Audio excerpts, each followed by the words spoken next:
বর্তমানে সোশ্যাল মিডিয়ায় যে দুইটা জিনিস সবচেয়ে বেশি ভাইরাল আমরা দেখতে পারতেছি, এক হচ্ছে ডক্টর মিজানুর রহমান আজহারি আর একটা হচ্ছে মেজর ডালিম। তো আসলে মেজর ডালিম যে লাইভে কিছু কথা বলছেন বাংলাদেশের ইতিহাস সম্পর্কে, সেটা আসলে আমরা অনেকে জানতাম না এই ইতিহাসগুলা।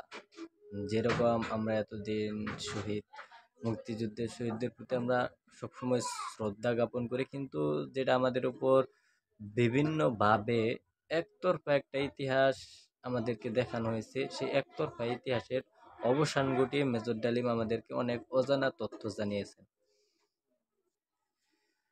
যে অজানা তথ্যগুলা হচ্ছে যে তিনি বলেছেন যে মুক্তিযুদ্ধে শহীদ হয়েছে 3 লক্ষ, কিন্তু বঙ্গবন্ধু শেখ মুজিবুর রহমান তিনি ইংলিশ জানতেন না বিদায় তিনি বলেছিলেন 3 মিলিয়ন, অর্থাৎ 30 লক্ষ হয়ে যায় সেটা।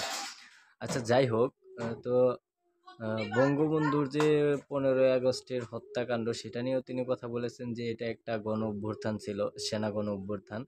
তো এই সেনা গণ অভ্যুত্থানে বঙ্গবন্ধু তিনি মারা যান। দুই পক্ষরই গোলাগুলি হয়েছে। যেমন আমরা যদি সেনা অভ্যুত্থান বলতে যাই, তার মানে কি ফ্যাসিস্ট হাসিনাকে আমরা যেভাবে অভ্যুত্থান করা হয়েছে এই দেশে, তার মানে 75-এর 15ই আগস্ট ঠিক একই ঘটনা বা একই কায়দা হয়েছিল। কারণ তিনি যেটা বলতে চেয়েছেন বা আমরাও জানি যে বঙ্গবন্ধু মারা যাওয়ার পরে সারা বাংলাদেশে একটা মিষ্টি বিতরণ করা হয়েছিল। সারা বাংলাদেশের মানুষ উচ্ছ্বাসিত হয়েছিল, যেরকম ফ্যাসিস্ট হাসিনা যাওয়ার পর। তার মানে শেখ হাসিনা বিগত 15 বছর ধরে তার বাবার যে একত্রন্ত বা একাকত্র যে শাসন ব্যবস্থা ছিল সেটাই চালু করতে চেয়েছিলেন। যে বঙ্গবন্ধু যেটা চেয়েছিলেন যে এক নেতার এক দেশ, বঙ্গবন্ধুর বাংলাদেশ। এই দেশে আর কেউ কোনো রাজনীতি করতে পারবে না, তার বিরুদ্ধে কেউ কোনো কথা বলতে পারবে না। শেখ হাসিনাও কিন্তু ঠিক একই কাজটাই করেছেন। তিনি চেয়েছিলেন যে তার বিরুদ্ধে কেউ কোনো কথা বলতে পারবে না, তার বিরুদ্ধে কেউ কোনো কাজ করতে পারবে না, সব তিনি একাই করবেন। আসলে গণতান্ত্রিক দেশে এটা হয় না।